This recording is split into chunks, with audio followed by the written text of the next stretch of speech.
नमस्कार दोस्तों, मैं नरेश चौक से और आज के वीडियो में हम समझने वाले हैं कैलिब्रेशन क्या होता है और इसका पर्पस क्या होता है अपने इंस्ट्रूमेंट्स को कैलिब्रेशन करने का। अगर आपने अभी तक हमारे चैनल को सब्सक्राइब नहीं किया है तो चैनल को सब्सक्राइब कीजिए और वीडियो में भी अंत तक बने रहिएगा। तो चलिए स्टार्ट करते हैं और कैलिब्रेशन की एक डेफिनेशन देखते हैं। चलिए, कैलिब्रेशन जो होता है ना, वो हमारे मेजरिंग इंस्ट्रूमेंट्स का होता है। जिन भी इंस्ट्रूमेंट्स को हम मेज़र करते हैं उनका कैलिब्रेशन होता है।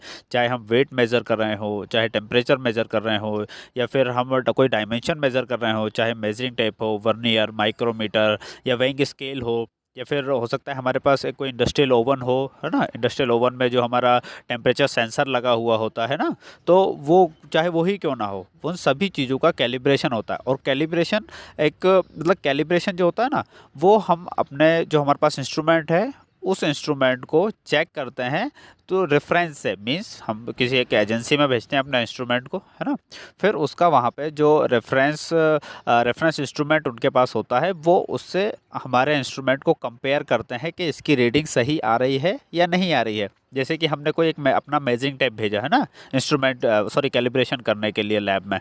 तो कैलिब्रेशन करने के लिए तो उनके पास ऑलरेडी एक कैलिब्रेटेड मेजरिंग टेप रहता है। फिर वो पहले हमारे मेजरिंग टेप से डायमेंशंस लेंगे, फिर उनके टेप से लेंगे, राइट। तो फिर उसको चेक किया जाता है कि इसकी रीडिंग सही आ रही है या नहीं आ रही हैं। अगर सही आ रही हैं तो मीन्स हमारा टेप सही है और वो कैलिब्रेशन हो जाएगा। मतलब उस पर एक स्टिकर आके वो लोग लगाएंगे कि ये इंस्ट्रूमेंट या फिर ये मेजरिंग टेप कैलिब्रेटेड है, इसकी रीडिंग सही आ रही है। और ये इसकी वैलिडिटी जो होती है ना, वो 1 साल तक होती है।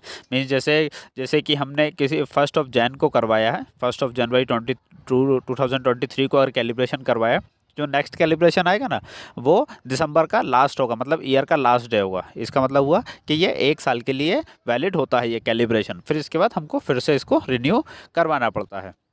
चलिए, अब इसका एक पर्पस देख लेते हैं, क्यों इंपॉर्टेंट होता है कैलिब्रेशन।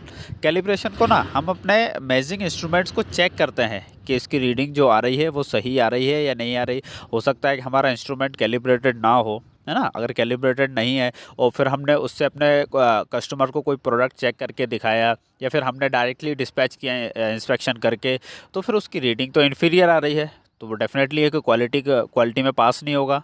हमारे पास से तो हो गया है, लेकिन जब एंड कंज्यूमर के पास जाएगा, वो जो उसको यूज़ करने वाले हैं, उनके पास तो उसकी क्वालिटी में इशू आएंगे, है ना। तो उसी क्वालिटी को ठीक से करने के लिए, अपने प्रोडक्ट को सही से डिलीवर करने के लिए हम इंस्ट्रूमेंट्स का कैलिब्रेशन करवाते हैं।